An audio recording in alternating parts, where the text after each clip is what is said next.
For those people who don't know me, Devin the Dream Haney. After a hard workout, I always make sure I take my pro-glycogen. Great for recovery. Recovery is a big part of training, and take your pro-glycogen, you'll feel much better.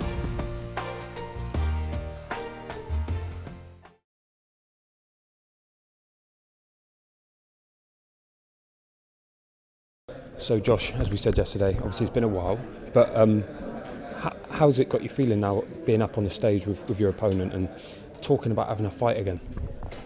Pumped. It's nice to look a man in the eye, and you get a good idea of somebody when you look in the eye and listen. You know, he's up for it, and I could see that. I'm not too sure. I don't think it's a smoke screen. You know, it's Mexican heritage. Mexicans like our football over here. You know, everyone wants to be a boxer and make it as a boxer. So he's going to come and try and create a bit of history for himself, upset the apple cart. And like I said, they're all talking about him being a big puncher. It's going to be an electric fight, and just the words what were said up there on stage just got me back up a little bit. I can't wait to be in there. I'm controlled, but I'm fucking wobbling as well. You said yesterday how you've been watching him on YouTube and that's been getting you up for it, but I'm sure you know you're a huge favourite in this fight. But hearing what he says up there, and you know saying he's going for a knockout from the first minute and all that sort of stuff, that must be a bit different from sitting and watching YouTube in your room. Yeah, listen, I expect that. I expect him to be confident. I expect him to want to come forward and like I say, create a bit of history.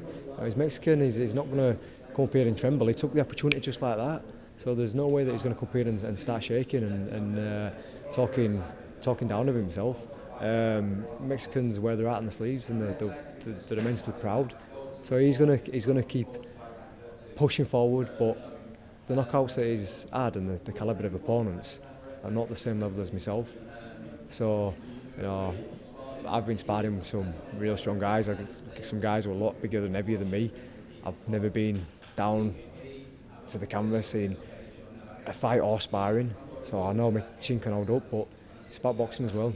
You know, people forget that I can box. So, you know, it's funny how people's punch power just goes down percentages when they get tired over them distance. So he's gonna come looking for me straight away. But if he's not in and he's missing, he's get frustrated, and I'll be able to read that even easier. And then when it's my turn to sit down on my punches, how well can he take ease? Now we know you've obviously got big plans. That's why you vacated your belt. You know this, but they all fall apart, don't they, unless you do the business on Saturday. I've said it, mate. I've said it. I've thought about it. I'm not daft. You know, I know it works.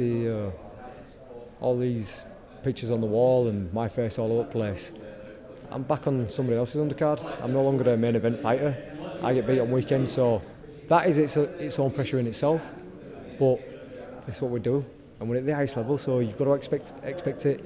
And I've been in this game 11 years now, so it's nothing I hadn't seen before. Every fight is your biggest fight. It doesn't matter if they'd have found me, you know, an oddie from outside. It's still the potential of an upset. It's sport, so I've got to beat this man, take care of him, go from there. Now, obviously, last year was a nightmare year for a lot of people, and not least professional boxers, especially you didn't get to fight at all last year. Now, if you were to look ahead to a dream year, all goes well on Saturday, what does the dream year look like for you? Kanju, Gary Russell, end of year. After that, see where we are, see what opportunities arise.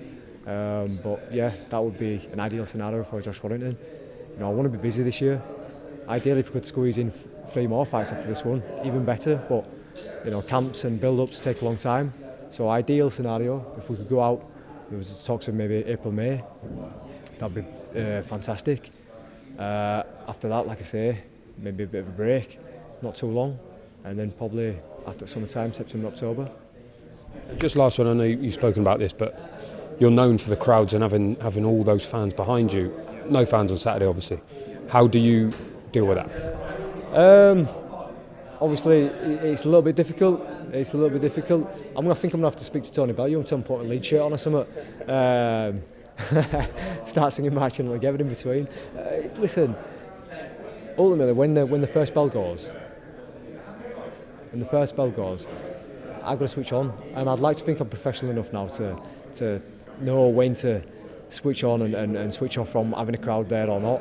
So, listen, it would have been fantastic. And it's always an advantage because it can spook the opponents at time. But listen, it don't matter. I've still got these with me, so that's enough for me. Thank you so much for watching this video, and make sure to subscribe for more videos of your favorite fighters over here on Fight Up TV, and give us a follow online as well at Fight Up TV on Twitter and on Instagram. We appreciate it, guys.